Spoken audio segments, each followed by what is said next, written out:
Hello again. We're going to go ahead and move into biology, day 75, another screencast. You can see warm-up questions on the board here. So again, they relate back to the information from yesterday, which was skeletal system and muscular system. We also covered a little bit of major body structures and functions there. So go ahead and look those over. And key thing to pay attention to is we're going to be turning our warm-ups in today. Do those through Canvas and make sure those get in as day 75. We'll start day 76 next time, but today's day 75, we're turning them in. So, and then a positive moment, class prayer, moment of silence. Pause the video, you can go and reflect on one of those. And then we go ahead and move on. Again, back to our questions here. Just a reminder again, you have to turn your warm-ups in at the end. That's kind of a key thing we're looking at on that one. Okay, so continuing into our question, our homework. So last time we looked at HO4, skeletal muscular system. Make sure you get that turned in to me online. There's a quiz that goes along with that. Continuing things, make sure you're doing the tiering. If you haven't done the test by rewrites, get those in. And then extra credit for the skeletons and everything as well. New homework. The homework is we've got HO5, nervous system, so that worksheet's coming out today. Make sure you have that printed out and follow along with the notes in on it. And then there's an HO5 quiz that goes along with that. So today's a nervous system. Okay. So the nervous system, we're looking at parts and how they function together. It's far more complex than what I'm trying to get into today. But the information that I'm going to bring you today should give you a good foundation and understand more about how the nervous system works and how it works to keep you alive. That's going to be key things there.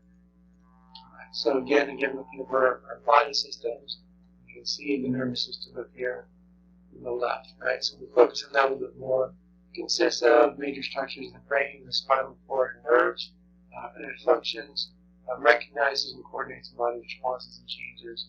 It's one of two major systems that's involved in communicating in the body. See on our right here, the brain, spinal cord, and peripheral nerves. Kind of been highlighted in different parts there. Okay, so our objectives today. So objective number one, the nervous system collects information about the body's internal and external environment, processes that information in response to it. An impulse begins when a neuron is stimulated by another neuron or by the environment. And then the central nervous system is composed of the brain and the spinal cord. And then the peripheral nervous system is divided into what we call the sensory and motor divisions. Going over our key terms, we'll talk about neurons, which is the functional cell of the nervous system, the central nervous system, the hemispheres and lobes of the brain, the peripheral nervous system, just kind of in general, and we'll break that up into the somatic nervous system and the autonomic nervous system. Okay, here we go. So, as before, there's a crash course video available. If you want to watch Yankee Pizza and talk about the nervous system, go ahead and do that. You can see kind of the major things that go over there. So what we've talked about, somatic, autonomic, sympathetic, parasympathetic, we get that as well. Okay. So the nervous system, what does it do for you? So the main job of the nervous system is to allow quick communication between different parts of the body. We'll talk briefly about the other major communicating system in your body, which is the endocrine system.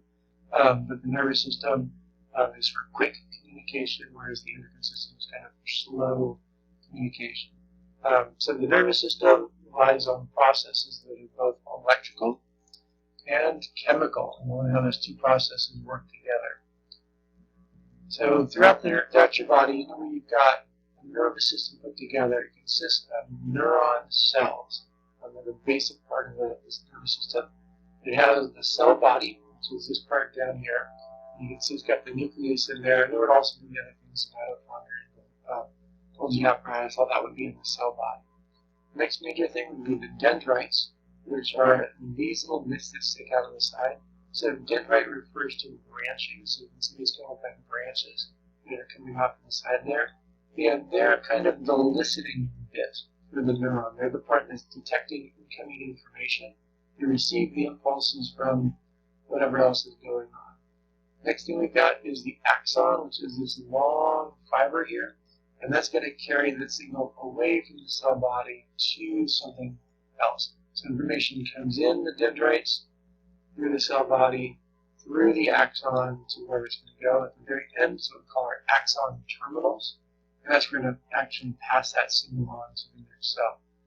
One of the things you can do to help remember this is the axon, A-X-O-N, axon, A-C-T, space, O-N, axon, other things. So the axon, other things. It's kind of bad, I didn't make it up there. And then on the axon, we have these different regions called myelin sheaths. So the myelin sheaths act as insulation, and we'll learn they actually help speed up the impulse along the axon because the nervous impulse will actually jump from space to space in between of these regions called the nodes. That's more of something I talk about in the anatomy physiology class, but we'll touch on it really briefly in a little bit. Okay. So here's the parts of the nervous system. So go ahead and look over that last slide if you need to, and then go back and reflect on parts of the nervous system, see if you can name what those different things are. Hopefully you can remember them. The image that we saw of the neuron looks mostly kind of similar to this one, we call it multipolar neuron or motor neuron. There are different shapes in different parts of the body. They kind of serve slightly different purposes, but in general they all have a cell body.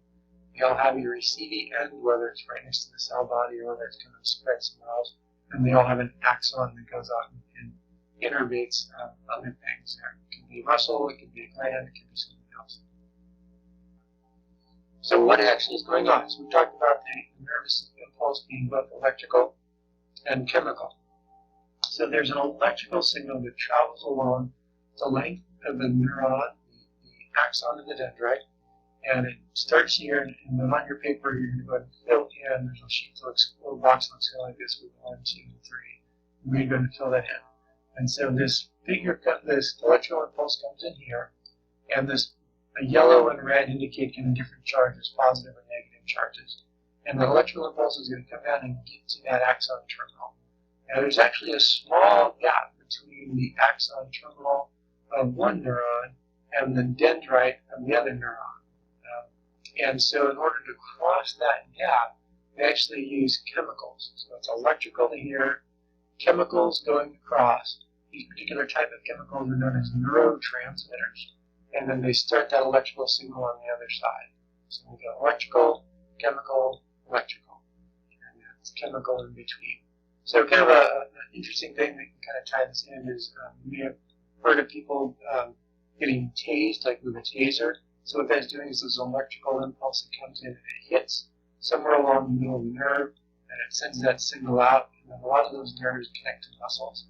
And so they actually signal muscles to flex. And so if your muscles flex on both sides of the joint, like if your bicep and your tricep both flex at the same time, the whole arm locks up and you can't move it all over. So tasing works by kind of stimulating these muscles all together. There is a YouTube clip that you can link on there. If you want to watch that, it's got a good little quick overview of what's happening there. But again, axon terminal, dendrites going on to the next neuron there. So the other thing we looked at is those neurotransmitters. I'm not going to hold you responsible for knowing the names of any of them, but neurotransmitters, depending on what neurotransmitter is released, it can have different impacts on the cell that's receiving it. So some of the ones that we have here is acetylcholine, norepinephrine, dopamine, serotonin, glutamate, something called GABA. Opioids, we have naturally produced opioids, naturally produced cannabinoids, and something called histamine.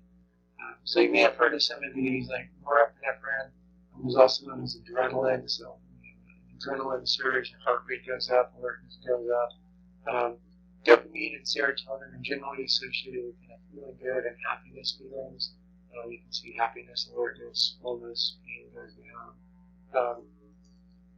Moving on, there's kind of some other ones on the touch on the histamines, which are often associated with like allergies. You can see like itchiness increases on there, wakefulness increases on there. Now what's really interesting is that in our body we naturally produce all of these neurotransmitters, but there's other chemicals that are out there in the world that are very similar in shape to those neurotransmitters. And so here you can see those neurotransmitters we have before. right, and the effects that they have. But there are drugs that mimic or that block those neurotransmitters. So you can see things like nicotine act an awful lot like acetylcholine. Opioids we have over here, so there's things like morphine, heroin that act an awful lot like naturally produced opioids. Cannabinoids actually were first identified in cannabis or marijuana plant, and then later on we learned that our body actually naturally produces these things, so they named them after the plant cannabinoids. As you can see that there's a lot of people use these for prescription or non-prescription use. They can have impacts on the body. Because one of the challenges is that people who use drugs like cocaine or nicotine, anything like that, is once you start using those, your body stops producing the natural neurotransmitters you have, like dopamine and serotonin. And so in order to feel happy again, feel that sense of fullness or happiness, your body goes, oh, I don't have any dopamine, but I know I can get that feeling from cocaine or LSD or whatever it is. So that's where drug addiction comes in, because your body's trying to replace those things that had been producing naturally up until then. All right, so moving on, again, just kind of another visual. So here's that electrochemical change that's happening. So the electrical change really is a reverse of polarity from positive to negative. It moves down that length of that axon. We mentioned there was those myelin sheets in the nodes. So if you've got those myelin sheets, that charge will jump rather than kind of work its way slowly down until it gets to the very end there, which is where we have those neurotransmitters that go across there. So we get electrical chemicals on one side, electrical part on one side, and chemical on the other side of the neurotransmitters. Okay, and we'll go ahead and stop there. That'll be our stretch break for the end of part 1. Come back in a little bit, we'll do part 2.